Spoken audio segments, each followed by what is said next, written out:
Good morning and welcome back to News 12. I'm happy to introduce once again Executive Director Will O'Hearn with the Chattanooga Public Library. Thanks, Will, for being here. Hey, my pleasure, Amelia. Thanks for having me back. Absolutely. So tell me again, you guys always stay busy, and so I was trying to make notes of just some of the events you have going on, and the website's always full of things.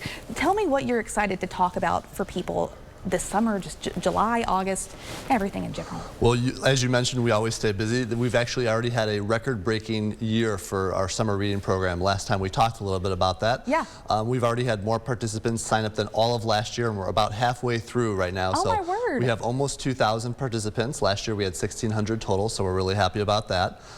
We've also had almost 200,000 minutes read by kids so far. That's amazing. I'm sure there's some more out there. I have lots of minutes for my kids that I have not put in the log already. For sure. So we're sure there's lots more coming.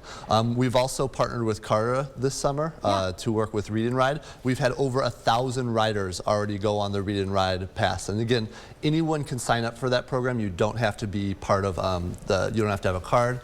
And then 5 through 18-year-olds can ride at the bus for free, get a free book, and last but not least, we partner with the YMCA to give a free 2-day pass. We've given over 500 of those so far already. That is amazing. And so kids, you have no excuse to not go out and do something this summer because there's so much going on. You can get a bus ride. You can also, you mentioned the Adventure Library the last time we were here. People can go outside and do things. So there's always something going on at the library. And this is also entirely free to the public. Is that correct? Absolutely. All of this is all free. That's kind of our price point. It's one of the best things about the library.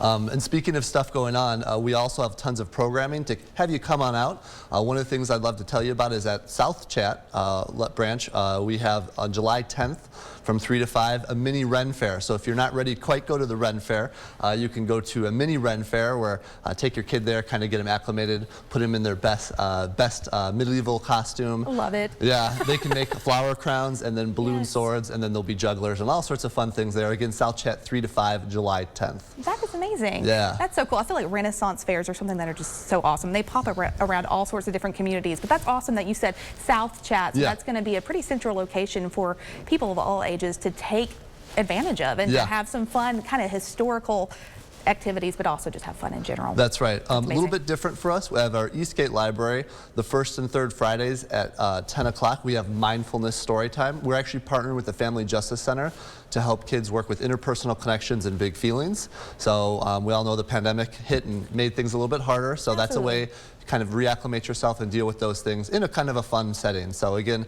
Eastgate Library, because lots going on, not just the downtown, but all our locations.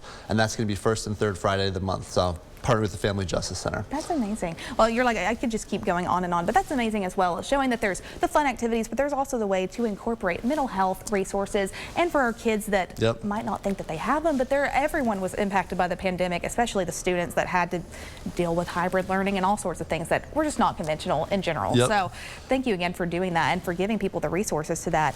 Are there any other events that you wanted to let people know about this morning? Yeah, one other one I'd like to tell you about is actually we have the Library Late Show. That's going to be the first and third Tuesdays from 6 to 10, or excuse me, 6 to 8 p.m., not that late, where you can actually come to the library after hours, kind of have some spooky fun. So you have miniature monstrosities. That's quite a mouthful to say. That is, yeah. On the 2nd, and then on the 16th, we have a werewolf escape room. So lots of fun things going on there. And that'll be so cool. It's not just for adults. We also have the Bessie Pass just got added to our community passes section. So feel free to check that out. And then we also have a great Songbirds exhibit down at the downtown library. So it's not just for kids. There's lots of fun stuff to do all summer long. I love that. And that is something the library is for all ages. And it's entirely free and open to the public, which is an amazing resource as well. Thank you again for coming here this morning, Will. Tell me again where people can go visit for more information. Chatlibrary.org. Chatlibrary.org. You heard it here first. Go to their website for the latest information, or you can stop by any of their 5 campuses across the area. You're watching News 12 this morning. We'll be right back with more right after this.